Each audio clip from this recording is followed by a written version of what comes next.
About 12 minutes gone past the hour of 4. I am Kalada Kurubasbo. This is Hard Facts on 92.3 Nigeria Info. And it is time for you and I to push the conversation forward or a notch higher.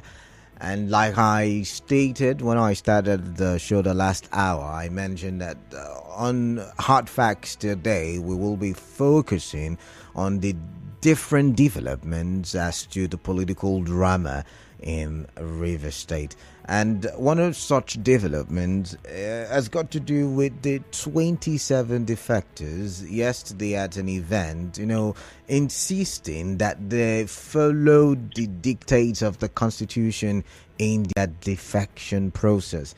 Also, the APC in Rivers State, made certain statements as to why they accepted and how they are glad that the defectors have come into the party, saying also that they followed the laid down principles as seen in the Constitution.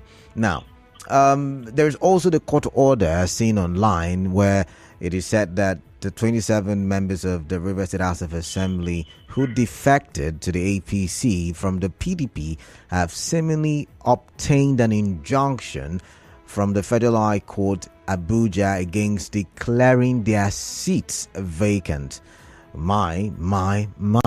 Now, according to the online report, Justice D.U. Okorowo was the one who delivered the judgment, or it is even reported that the judgment had even come out before the judgment, the document of the judgment, the certified copy of the order had come out even before the judgment was made. So this is really getting interesting, really interesting. But let's start with this report.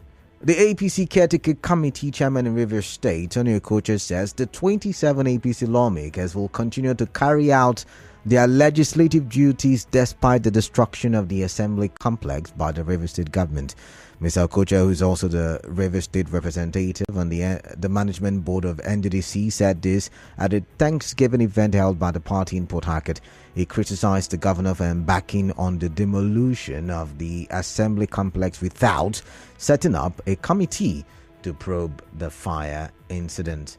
Now, because of want of time, I will not be able to play the sound bites to that news report, but this one says, on his part, lawmaker Martin Amaewhule maintained that their defection is in line with section 109 of the 1999 constitution following the crisis in the PDP. What crisis? That is the question we'll try to answer on the show.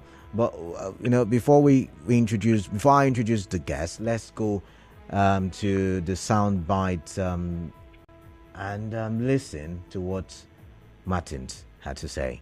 We made sure that we did not do anything outside the provisions of the 1999 Constitution. There is clearly a division of the PDP. So in line, that session affected to the All Progressive Congress. It's important I begin by making this remark because I've read social media, and print media, those who prefer to read analysis, saying that we did not meet constitutional requirements. All right, so they're tackling the analysis that we've been making over the past few weeks, and that's why I brought on the show the Prof, Professor of Law University or Rivers State University, and I'm talking about Barrister Ritchard Nwokocha. Good afternoon to you, Prof. Good afternoon, and good evening, Nigeria. Welcome. So you've heard the narrative over the weekend as well. Opposition political parties in Nigeria allege that there is a plot to nullify the suspension of the 27 former Rivers State House of Assembly members by the factional speaker Edison Eye through the courts this week. Now, National Secretary of the Coalition of United Political Parties, COP, Peter Ame, in a live broadcast said the plot is to secure a court judgment through which the lawmakers who had earlier decamped to the APC can return to impeach Governor Siminalayi Fubara. So, all of these stories form the basis of our conversation. But for the sake of clarity, Prof, when people defect, especially lawmakers, do they lose their seats? Because now there is the issue of Umahi as governor, who left the PDP to the APC, and some are saying he did not vacate his seat. So can you clarify, what does the Constitution say on defection? Can you be clear on that one, please? First, the Constitution is clear on the issue of defection. There is no provision in the Constitution concerning members of the executive defecting from one party to the other. So a president, a vice president, a governor, a deputy governor can defect without consequence. You cannot forget in a hurry the struggle between Vice President Atiku and his president. While he was Vice President Obasanjo, and he moved to ACN and tried to contest under that party for presidency. So the situation is clear. There is nothing that prevents members of the executive from changing party. There is no position on that. Understandably, they are representing the entire constituency. I'm sure you also know that the governor is the governor of the whole state, as against a legislator who sits representing a particular constituency on the platform of a party. So that may be a philosophical basis for that reasoning not being extended to the executive. But with respect to the legislature, the Constitution is again clear on that. And it clearly states that whenever a member, in fact, in the provision providing for cessation of office or cessation of tenure of a member of the legislature, it provides a number of about 6 or 7 grounds, instance grounds, on which, to use the language of the Constitution, a member of a House of Assembly shall vacate his seat in the House. Among them is, I'm looking specifically at Section 109, which deals with the House of Assembly of States, which is what we are talking about here. One of them is if it becomes a member of another legislative house. So if you are in the House of Assembly and somehow you become elected in a by-election or something into the National Assembly, then automatically you vacate the earlier house. Any other circumstances arise that if you were not a member of that house, would cause him to be disqualified. When that happens, he vacates the seat. The same thing happens if he ceases to be a citizen of Nigeria. So if while you are serving, you take oath of allegiance in that country and set aside a Nigerian ship and move to become citizens of another country, you lose your seat. If you become president, vice president, governor, deputy governor, or a minister of the federal government, or a commissioner of the government of the state, he vacates his seat. So these are different rounds. There is 5. If he becomes a member of a commission or other body established under the Constitution. For instance, if somehow you become a member of Federal Character Commission, INEC, or any of the other commissions, you lose your seat. Then, without just cause, he is absent from meeting of the House of Assembly for a period amounting in the aggregate to more than 1/3 of the total number of days during which the House meets in any 1 year. And then the final one, which is the one we are on. If then a person whose election to the House of Assembly was sponsored by a political party, he becomes a member of another political party before the expiration of the period for which that House was elected. All right. The exception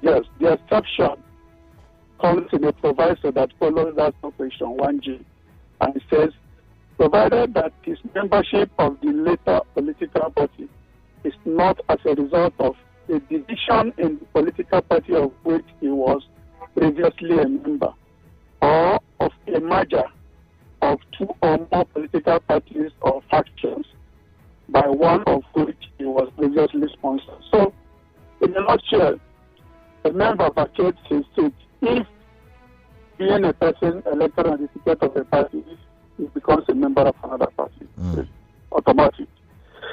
And except, of course, where there is division in his party and where there is a merger between his party and another party, in which case now representing his constituency of the party of which his original party is part of. Except in those circumstances, defection just applies as it says. He vacates his seat once he becomes a member of another party. All right. So in this case, division has been cited as the reason why they have defected. Did the Constitution explicitly mention what division is, or is there any way we can know what division is? What the Constitution does not by itself define division, but the Constitution, as you know, tells us, from one an interpretation of the Constitution, the judiciary has the final say on what the Constitution means. So you simply go back to the judiciary to see if there have been cases of that nature, and there has been a number of cases on which the courts have had to pronounce. One which clearly comes to mind, there was one last year, but one which clearly comes to mind Sorry. is the 2015 Supreme Court decision in Ifedari Abenuga, Abeduga versus INEC and others. Now, in that case, a member of the Labour Party in all those states representing the North-South constituency, federal constituency, defected from Labour Party to ACM, and the party called for cessation. In fact, the state was declared vacant, and he went to court to ask the court to rule that he was entitled to continue on his seat as a member of that party. And the court said no. So in that case, the court took time to explain what we understand to be division in a party. Okay. Interestingly enough, the court says the division in a state branch of a party is not a division in the party. The court said we should look at Corporate Affairs Commission and look at sections 21 to section 221 to 229, which deals with political parties, management of the political parties. Okay. Prof, we have a commercial, a quick one. So when I come back, I'd like to get some of these lessons from you. Just stay on the line, please. All right.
Right, 28 minutes to the top of the hour. I have been talking with Barrister Ritchard Nwokocha, Professor of Law at Rivers State University. Before, of course, we went for a very long commercial break, and we have been talking about, the 27 lawmakers who have defected, insisting that they followed the Constitution, the laid down principles in the Constitution in their defection process. However, there have been the analysis and there have been the conversation around the legal or the legality of them still being lawmakers. As a matter of fact, the remaining four, led by Edison here, have written, or should I say legally notified INEC, saying that they are vacant seats in the assembly.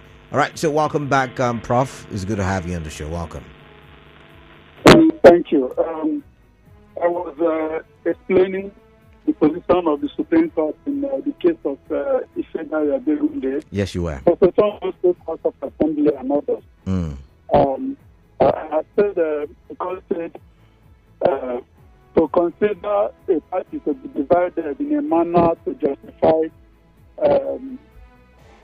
defection under Section 68(1)G or Section 109. 68 applies to National Assembly. 109(1)G applies to House of Assembly. So it says the kind of division that will qualify for that is that the party is fractionalized, is split at the national leadership level. It says if the party continues to meet the requirements of party registration under Section 221 and 222 of the Constitution, has its organs and everything functioning normally, you can't say it is divided. So, in effect, what the Supreme Court says amounts to division for purposes of justifying defection and remaining on the seat. Is when the party is divided at the national level, not even state level. So it means if there are skirmishes at the state level and a split in the leadership at the state level, that is not ground. So let me paint a picture now, Prof. Because I think the division they cited as the reason for their defection has something to do with the national secretary of the PDP, whether he was removed or something like that. So if one person has a problem with the party and maybe the person is in court, for instance, or the person is fighting the party, can that be termed division based on the Supreme Court ruling? Certainly no, because what the Supreme Court was saying in this case, if the party meets the requirements of the Constitution, what makes a party and can meet and carry out its activities, it's a party. Okay. So also, and it's not divided. Okay. So you have to have something that leads to. There was a time in the past you had a new PDP. Yeah. That had a completely different national scope. And all that. So you have to have a split in the national scope. You have factions of the national school, or factions of the board of trustees of the party and all that. The party has to be factionalized and fractured at those levels of the national leadership, such that it cannot function normally as expected under the constitutional provisions, especially 221 and 222. Okay. So it's only in those circumstances, according to the Supreme Court, that the party will be considered to be in crisis. So, anything short of that is saying it's an attempt to defeat the purpose of the insertion of that provision into the Constitution, which is to battle the irresponsibility and irresponsible cross-carpeting of members. That's what the Supreme Court said in that case. So, you do not have any other decision in which the Supreme Court has varied that situation. Any other thing you have is an opinion, but the law is clear. It is as stated by the Supreme Court, as interpreted by the Supreme Court. So, Prof, I was going to, quickly ask you. So, you're saying the problems, or I don't like to call it a problem, the drama that we have seen in Rivers State, the political drama, can also not be defined as division, because in a report as seen on the Vanguard, the lawmaker Martin Amaewhule was saying that the issues of impeachment, the issues of the fire at the complex of the House of Assembly before it was brought down, those are issues that can be considered in their defection. Do you agree with that? In his thoughts, he can consider them, but certainly not in law. In law, even if the government house is on fire, that is Rivers State government house on fire, not PDP house. So even if you burn the PDP secretariat, that still will not be enough, because the Supreme Court says there has to be division in the leadership structures, national leadership structures of the body, such that it no longer meets the requirement of Corporate Affairs Commission and the Section 221 and 222 of the Constitution. So certainly something happening in governance has nothing to do with political party affairs. No. Impeachment and no-impeachment is act of legislature of Rivers State in a quarrel or whatever between them and the governor of Rivers State. It has nothing to do with any political party. All right. So, quoting from the Vanguard, he said, so in making our decisions to leave PDP, the PDP never said anything when the House of Assembly was burnt down. No official statement from the PDP. They did not condemn it when the state legislature was burnt down. The party never condemned it, which shows that they were not interested in what we are doing in the House of Assembly. We have taken a decision to be in APC. And yet again, that's not enough legal reasons, I'm guessing. It has nothing to do with any party, not PDP, not APC, not any party. All right. That is quarrel in governance of Rivers State, not party. I know you don't like to be a part of the politics. You like to stay neutral, but I forgive me. I'd like to put you on the spot. Even though we're all affected by politics. Yeah, but I'd like to put you on the spot now, Prof. Do you see any way out for the 27 defectors? Do you see them, maneuvering their way out of this? Is there a lacuna in the Constitution, or will this all be a political resolution? And if you say political resolution as an escape route for them, will it be legal? There is no lacuna in the Constitution on this matter. One. Okay. Secondly, what the Constitution requires where this situation occurs has already taken place. The Constitution did not say go to court and get a court to make a pronouncement that their position is vacant. It does not say write to INEC to declare their position vacant. It says the House will convene, that is the rest of the House, will convene, and the fact of the defection will be tabled before the Speaker or presiding officer. And it says the Speaker. Either the Speaker will raise it or any member will raise it, and the House will take cognizance of that fact and any other evidence available confirming that defection took place, and that the Speaker should therein declare those positions vacant. So it's a House process, not a process required to be done by any other person. All right. Then if you go to the section dealing with quorum of the House, when the House has to meet, it says the House should be presided over on the issue of who presides. The House should be presided over by the Speaker, and the absence of the Speaker by the Deputy Speaker.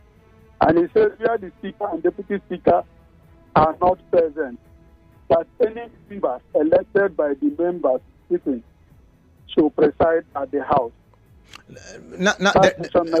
Prof, there's There's an issue here. Sorry to have cut you short. Now, you've just mentioned very key issues. There's the issue of whether the 4 or 5 are enough to form a quorum, and there's the issue of they were suspended even before all of this defection issues started to transpire. So, what would you say about that? Well, first, the issue of suspension becomes completely irrelevant and overtaken by events. Okay. When there is a vacation, there is a voluntary resignation. Okay. Vacating the seat by defection has the effect of a voluntary resignation. The person is no longer a member of the House. The constitutions we read did not say the person should be invited and ask questions for him to explain. No. It says once the House gets the fact and gets the evidence of the fact that he has defected, that seat is declared vacant. Okay. So it's automatic, it's executory, it's self-executory. The moment it takes place, it's for the rest of the House to sit and take a decision that the whopping 27 members move, resigned in effect, legally speaking. They voluntarily resigned and we're no longer members of the House. What is left is what we see. All right. To take that action. All right. That will now enable the constitutional order to cause INEC to organize elections to refill those seats. The constitution will not come to an end because people voluntarily resign. Those who are there will take necessary action and initiate the process for INEC to now organize an election to refill the seats that are vacant. But can the four of them make laws? Can they pass a bill? Can they look at the budget? Can they, perform on behalf of the entire House? When the House has full membership, they cannot. But if that is all the House has, there will be enough for the House to sit. All right. And deal with issue at hand. Interesting. Because you won't say the assembly has come to an end until and again, nothing can even happen. INEC cannot act unless the rest of the members notify INEC. All right. So it is the House, what is left in the House, that we take necessary steps to enforce the Constitution and enable us to reconstitute the House or bring back constituent representatives for the constituencies affected. Okay. Is it possible that these 27 lawmakers can come back and say, okay, we're not defecting again, or is it possible to have a political resolution to this issue? Would it be legal for that to be a political resolution where both sides of the divide decide to shake hands after forgiving each other and forgetting their political differences? I'm afraid no. Okay. And the reason is this: the Constitution did not state conditions. It says when this happens, this has happened. If that has happened, the next logical thing and the next legal thing that can happen is the conduct of election to bring members back to represent those constituencies. The only way for them to come back to the House is that they win election under the new platform. All right. And return to the House as representing constituencies under the political party that will sponsor them to that election. All right. That would have been possible if that action was taken before the House was to speak and transmit notification to INEC. But now that all that has happened, they cannot turn back the hands of the law. All right. So all right. It's completely legal solution that has no political solution at the moment. All right, interesting. Just to mention that there is the interim injunction asking the other divide. You had me read it, saying INEC and the other four members should not, declare the seats of the defectors vacant. How long will that interim injunction last for, or how long can it last for? An interim injunction can only be given to members of the House. If it was given before the defection, fine. Then they were members of the House, so it will have the effect of being active until the court hears the main motion, where it will have opportunity of hearing all the parties involved in that case. If it was given after the defection, that is clearly unconstitutional. No court has the power to say an arm of government should not carry out its constitutional powers. You can't stop the legislature from legislating. You can't stop the executive from executing. That's why you can't stop the police from investigating a matter. Even against a person who has immunity, like a governor or president or their deputies. You can't stop the police from investigating that matter. The only thing is that they can't invite them to come and answer questions. So you can't stop performance of constitutional duties. You can't ask a court not to hear a matter. So now this court order has come after the defection. So you're saying that the court was in the wrong to have given. I mean, is it not what was asked of the court that the court? Go ahead. The first of defection were not before the court. No, actually, the story says that. Let me read it again so we can be clear. It says online reports say the 27 members of the Rivers State House of Assembly who defected to the APC from the PDP have seemingly obtained an injunction from the Federal High Court, Abuja, against declaring their seats vacant. Now, the court document dated Monday, 18th December 2023, but cited by a correspondent, that's the report on Sunday, 17th December, is said to have been delivered by Justice D.U. Okorowo. So, what's your take on that one, please? Is this the document flying around the internet? Yes, it is. As a judgment intended to be delivered that that he was said to have leaked. Yes, indeed. Then if that is the case, that is not yet a judgment. That was presented as something that leaked to the public. Okay. It's not a judgment of the court, so we cannot discuss it as a judgment of the court until when such court gives such judgment. All right, then. I thought that any court will, in case of defection, give such judgment when the Supreme Court has, in a number of matters, not just a federal case alone, made the position clear. All right. Okay, so let's open the phone lines, Prof, and listen to 2 or 3 callers, and we'll let you go. Really, I am grateful for your time and how you ceaselessly and effortlessly educate us on the show every time we call you. All right, let's see some messages. But before I go to the message platform, remember you could call into the studio right now. The phone number is 0817 923 0002 and 0817 923 0003. This one says, Professor Nwokocha, if the 27 members today agree that Speaker Edison Eye is the true Speaker of the Rivers State House of Assembly and agree that their sitting of last week was illegal and in contempt of a court judgment, does it automatically invalidate their defection since it was done publicly in the sitting they held last week? Michael is asking from Okrika, and he's saying if we can argue that the sitting was illegal, there was the stay of execution and all of that. If we can argue that the sitting was illegal, does that nullify their defection?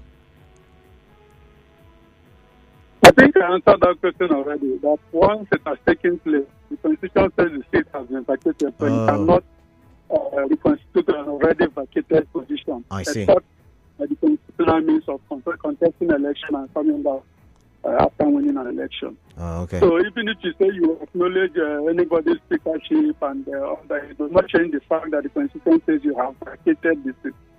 All right, then. All right, thank you very much. And I know has been called upon to take necessary steps to complete the constitutional provision. Okay, let's take some calls now. I've got Chinoye from Elele. Chinoye, welcome. What is on your mind? Quickly, please, straight to the point. Okay. Canada, I thank you for giving me the opportunity. Yeah, quickly, please. Let me also thank the learned professor in the studio. He has made it quite clear to the deck. When it comes to constitutional issues, the Supreme Court has already said that the Constitution is as strong as the walls of Gibraltar. And once you have defected, you should know that this is, in fact, even before you defect, it should have been explained to you, even in your conscience, that you're losing the seat. So it is not when you have lost the seat, after like 3-4 days, you now come and, start fighting that you are still a lawmaker 3-4 days ago. I think we should begin to caution people to obey the law. All right. You only run to court when you feel that you want to obtain something from the court. But when court gives judgment, you will not obey. All right. Please, I feel for the lawmakers, and it's very unfortunate that they have lost their seats in that way, just because one man asked them to defend. All right, thank you, Chinoye. Chinoye, I've got to go now. Thank you. I've got Mira from Okrika. Mira, please, quickly, straight to the point. Good afternoon to you. Thank you, Kalada. Good afternoon. Yeah, good afternoon. What, Kalada, I listened, though I didn't listen. I didn't start on time, but at least I listened to some. And it's certain now that by law, the seats of those lawmakers have taken. So they did not go through the due process, and they don't have any strong reason for jumping ship at this present time. So now, Canada, for me now, it's now left INEC to do the needful. So now, let's now see whether INEC knows everything. If they know that this is right, and what the foreign makers are calling on is right. So now the only, for me, let me just put the long story short, the only guys on INEC now to do the needful. All right. Thank you very much, Muriel. I've got Emeka from Owerri. Emeka, welcome. Quickly, what is on your mind? Tell me. Straight to the point, please. I want to ask the barrister, can these people now, these poor men, these poor House of Rep, can they pass all the bills? One. Secondly, these 27 local makers, I understand that the 4 lawmakers are getting in the government house, carrying out their duties. If these 27 other lawmakers went somewhere already in a hotel to do anything, will it be valid? All right. I think we've answered. I think we've answered those questions. And he said, to your first question, the 4 makers can, for the now, pending when there is a by-election to fill the other positions. And then to your second question, I think we also answered it. The 27 lawmakers will not be able to. Let me just add for the second question. We don't have time, Prof. That's why I was rushing up, and it's time for me to even say goodbye. Meeting of a committee of friends. It has no So it's a committee of friends meeting. Committee of friends. Oh my goodness. All right, thank you, Prof, for coming into the studio. It's good having you on the show every time, and I get to learn a thing or two. Thank you once again. All right, do have a wonderful day. And to you listening, I'll be right back after the commercial break or after the news at 5. Stay tuned. See how much